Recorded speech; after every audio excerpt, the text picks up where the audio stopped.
Hello नमस्कार दोस्तों, स्वागत है आपका नित्य exam pointed daily current affairs में। आज है 3 अगस्त दोस्तों, और आज हम लोग 3 अगस्त के महत्वपूर्ण करंट अफेयर्स पर चर्चा करेंगे दोस्तों।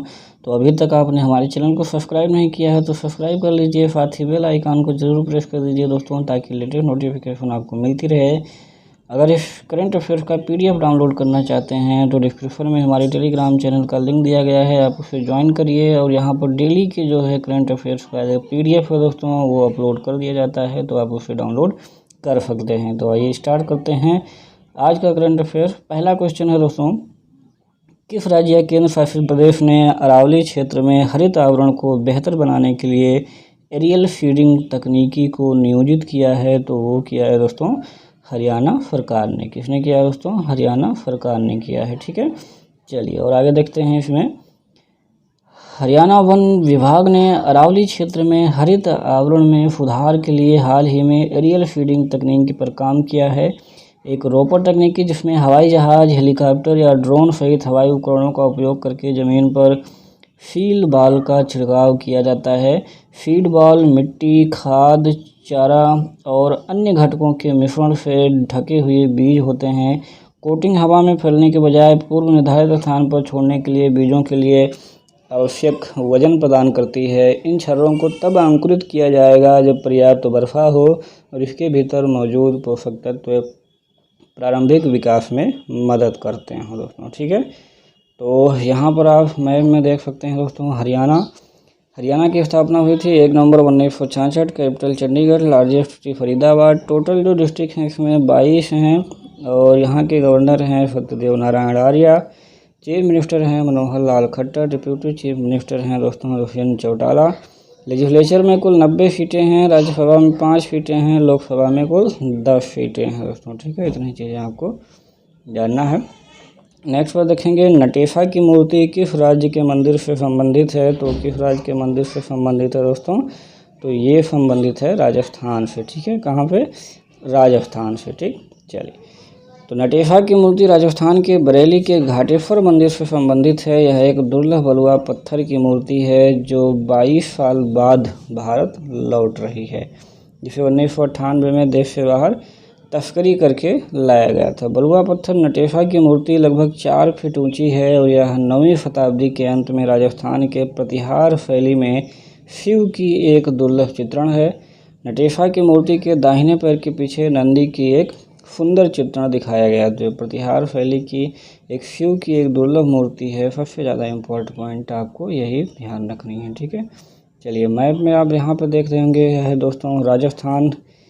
कैपिटल है जयपुर, लार्जेस्ट सिटी भी जयपुर है। जो गवर्नर हैं कलराज मिश्रा और चीफ मिनिस्टर हैं दोस्तों अशोक गहलोत। ये भी यूनिकैमरल है, 200 सीटें हैं दोस्तों। यहाँ पे विधानसभा में, राज्यसभा में 10 सीटें और लोकसभा में 25 सीटें यहाँ से जाती हैं। ठीक है, चलिए अगला प्रश्न देखेंगे, कौन सा मंत्रालय पंचायत निधियों का ऑनलाइन ऑडिट करेगा?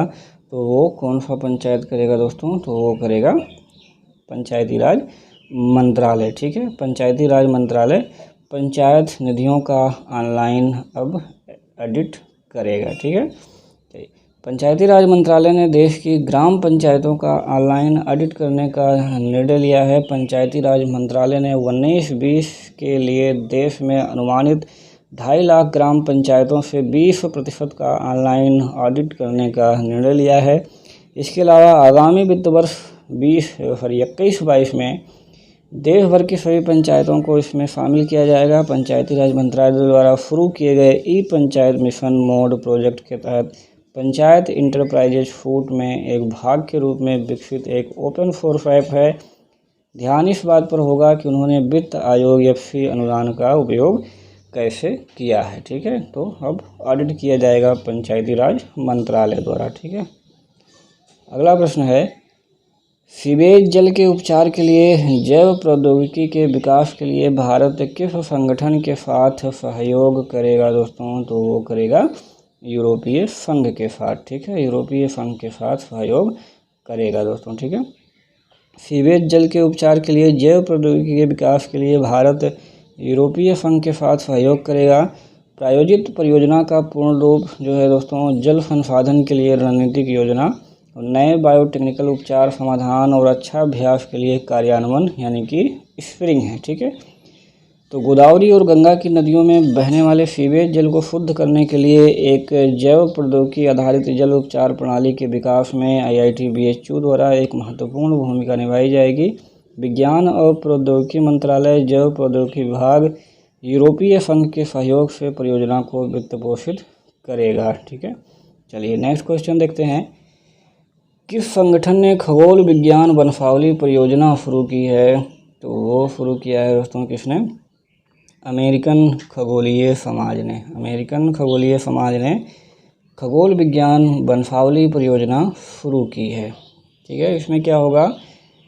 अमेरिकन खगोलीय समाज AAF और संगठन के तहत ऐतिहासिक खगोल विज्ञान प्रभाग ने 25 जुलाई 2020 को खगोल विज्ञान वंशावली परियोजना या एस्ट्रोजन लॉन्च किया है। इस परियोजना में शिक्षाविद अपने पूर्वजों के बारे में पता लगा सकते हैं। शैक्षिक वंशावली में क्या होता है कि किसी व्यक्ति के माता पिता ही उनके शोध सलाहकार होते हैं। नेक्स्ट प्रश्न है, कृषि में उत्सर्जन को कम करने के लिए पायलट आधार पर ग्रीन एग्री प्रोजेक्ट किस राज्य में शुरू किया गया है? तो वो शुरू किया है दोस्तों मिजोरम राज्य में। ठीक है, ग्रीन एग्री प्रोजेक्ट मिजोरम राज्य में शुरू किया गया है। कृषि क्षेत्र में उत्सर्जन को कम करने के लिए पायलट आधार पर मिजोरम राज्य में ग्रीन एग्री परियोजना को शुरू किया गया है। परियोजना का उद्देश्य है जलवायु परिवर्तन, जैव विविधता और भूमि के प्रबंधन को भारतीय कृषि में अस्थायी रूप से एकीकृत करना। इस परियोजना को 28 जुलाई 2020 को केंद्र सरकार द्वारा शुरू किया गया था। यह परियोजना उड़ीसा, राजस्थान, मध्य प्रदेश, उत्तराखंड में भी लागू किया जाएगा। परियोजना को 31 मार्च 2026 को सभी राज्यों में समाप्त करने की योजना है और इसका लक्ष्य 35 गांवों को शामिल करना है, जिसमें थोरंग टलांग वन्यजीव अभयारण्य और डंपा टाइगर रिजर्व भी शामिल होंगे। आइए हम लोग मैप पे देखते हैं। ये है दोस्तों मिजोरम यूनियन टेरिटरी। ये बना था दोस्तों 21 जनवरी 1972 को। स्टेट बना 20 फरवरी 1987 को। कैपिटल है इसकी आइजवाल। लार्जेस्ट सिटी भी आइजवाल ही है। टोटल डिस्ट्रिक्ट जो है इसमें दोस्तों 11 हैं। गवर्नर हैं PSC धनपिल्लई और चीफ मिनिस्टर हैं Zoramthanga. Deputy chief minister भी हैं दोस्तों तानलुया। लेजिस्लेचर है दोस्तों यूनिकैमरल। 40 सीटें हैं। राज्यसभा में 1 सीटें और लोकसभा में यहाँ से 1 सीटें भी जाती हैं दोस्तों। ठीक है, अगला प्रश्न है, सड़कों को बेहतर बनाने के लिए किस राज्य या केंद्र शासित प्रदेश ने मैकडेमाइजेशन कार्यक्रम शुरू किया है? तो वो किसने शुरू किया है दोस्तों? तो वो शुरू किया है जम्मू और कश्मीर ने। ठीक है, मैकडेमाइजेशन योजना किसने शुरू किया है? तो जम्मू और कश्मीर में। किसके लिए? सड़कों को बेहतर बनाने के लिए। तो 3 चीज़ें आपको जानना है।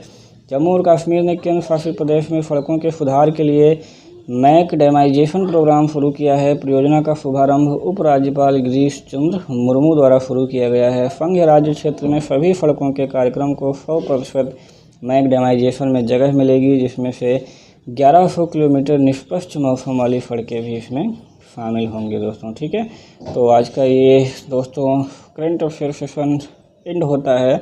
यहाँ पे एक नई चीज़ें ऐड की गई हैं दोस्तों, Monday special GK and CA, general knowledge and current affairs. आइए इस नए सेशन के बारे में थोड़ा सा हम लोग देखते हैं। चलिए, कोविड-19 महामारी के बीच एमी पुरस्कार समारोह का कौन सा संस्करण ऑनलाइन आयोजित किया जाएगा? तो वो 72वां संस्करण किया जाएगा दोस्तों। ईज ऑफ डूइंग बिजनेस पर CII नेशनल डिजिटल सम्मेलन का उद्घाटन किसने किया? तो वो पीयूष गोयल ने किया है। प्रधानमंत्री नरेंद्र मोदी के निजी सचिव कौन बने हैं? तो कौन बने हैं? हार्दिक Satish Chandra Shah. ICRA rating agency के नए MD और CEO कौन बने हैं? तो N शिवरामन। विश्व स्तनपान सप्ताह कब से कब तक शुरू हुआ या कब से कब तक मनाया जाता है? तो 1 से 7 अगस्त तक मनाया जाता है। प्रॉफिट सैन्य अभ्यास के दौरान किस देश ने भूमिगत बैलिस्टिक मिसाइलों को लॉन्च किया? तो वो लॉन्च किया दोस्तों ईरान ने। सिक्योरिटी एंडपॉइंट थ्रेट रिपोर्ट 2019 किसने जारी किया? तो वो माइक्रोसॉफ्ट ने किया।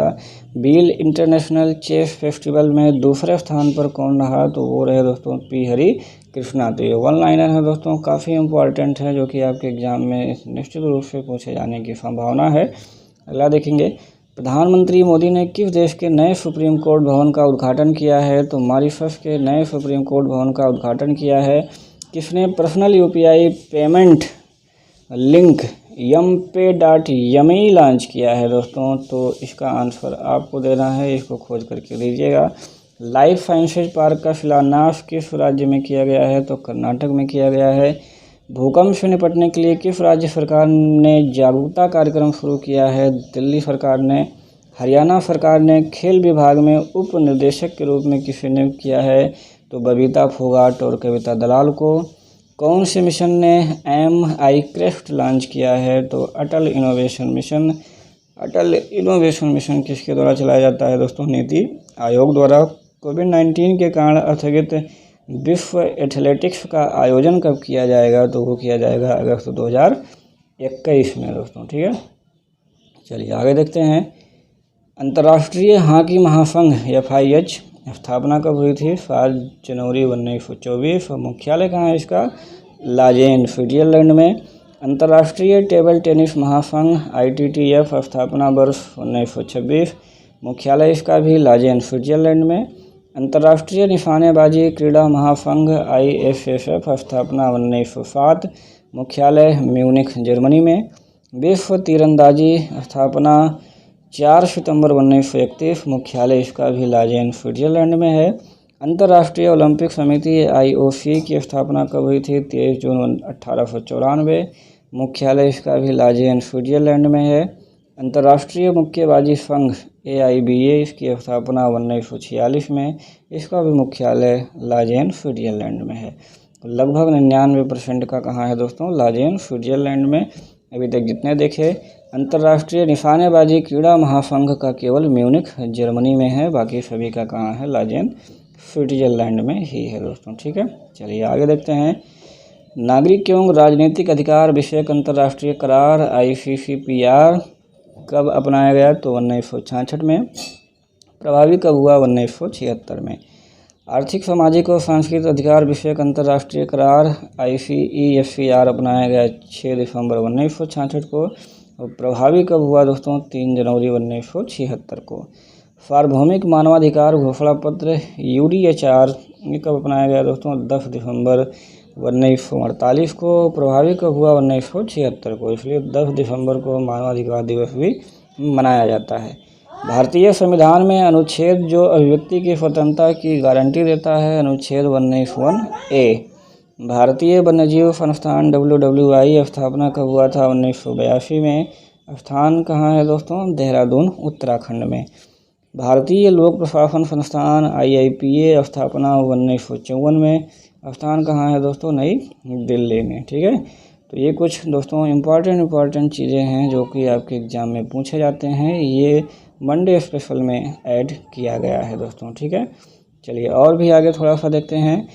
रक्षा अनुसंधान एवं विकास संगठन DRDO स्थापना कब हुई थी दोस्तों? 1958 में। मुख्यालय कहाँ है इसके? दिल्ली में है। भारतीय चिकित्सा अनुसंधान परिषद ICMR स्थापना वर्ष 1911। मुख्यालय दिल्ली में। ये सब ऐसे हैं दोस्तों जो कि आजकल लगातार करंट अफेयर्स में चर्चा में बने हुए हैं। आप लोग करंट अफेयर्स देख रहे होंगे तो इनका नाम कंटिन्यू जो है आ रहा है, तो इसलिए ये एग्ज़ाम के लिए काफ़ी महत्वपूर्ण भी हो जाते हैं। भारतीय रेलवे खानपान एवं पर्यटन निगम IRCTC स्थापना 27 सितंबर 1999 को। मुख्यालय कहाँ पर है? दिल्ली में है। भारतीय स्टेट बैंक SBI स्थापना 1 जुलाई 1955। मुख्यालय इसका कहाँ है दोस्तों? मुंबई में है, ठीक है। चलिए पिछला प्रश्न जो पूछा गया था कि पृथ्वी विज्ञान मंत्रालय द्वारा लाइफ टाइम उत्कृष्टता पुरस्कार 2020 से किसे सम्मानित किया गया है? तो वो किसे सम्मानित किया गया है दोस्तों? अशोक साहनी को, ठीक है। काफ़ी लोगों ने आंसर दिया, बिल्कुल सही आंसर दिया है दोस्तों। तो ऐसे ही आप लोग पार्टिसिपेट करते रहिए। पृथ्वी विज्ञान मंत्रालय ने पृथ्वी प्रणाली विज्ञान के उत्कृष्टता के लिए राष्ट्रीय पुरस्कारों की घोषणा कर दी है। लाइफ टाइम उत्कृष्टता पुरस्कार 2020 प्रोफेसर अशोक साहनी को भूगर्भ विज्ञान के क्षेत्र में उनके महत्वपूर्ण योगदान के लिए दिया गया है दोस्तों, ठीक है। चलिए अगला प्रश्न जो आपके लिए होगा, इकाबाग पुस्तक के लेखक कौन हैं? इकाबाग पुस्तक के लेखक कौन हैं? तो इसका आंसर दोस्तों आप लोगों को कमेंट बॉक्स में देना है। तो इसका आंसर आप लोग दोस्तों कमेंट बॉक्स में ज़रूर दीजिएगा। हमें आपके आंसर की बेसब्री से प्रतीक्षा रहती है और हम सभी लोगों के आंसर का जवाब भी ज़रूर देते हैं दोस्तों। तो चलिए बने रहिए ऐसे ही हमारे साथ। Thanks for watching, have a good day. Daily current affair देखने के लिए आपका बहुत बहुत धन्यवाद। जय हिंद, जय भारत।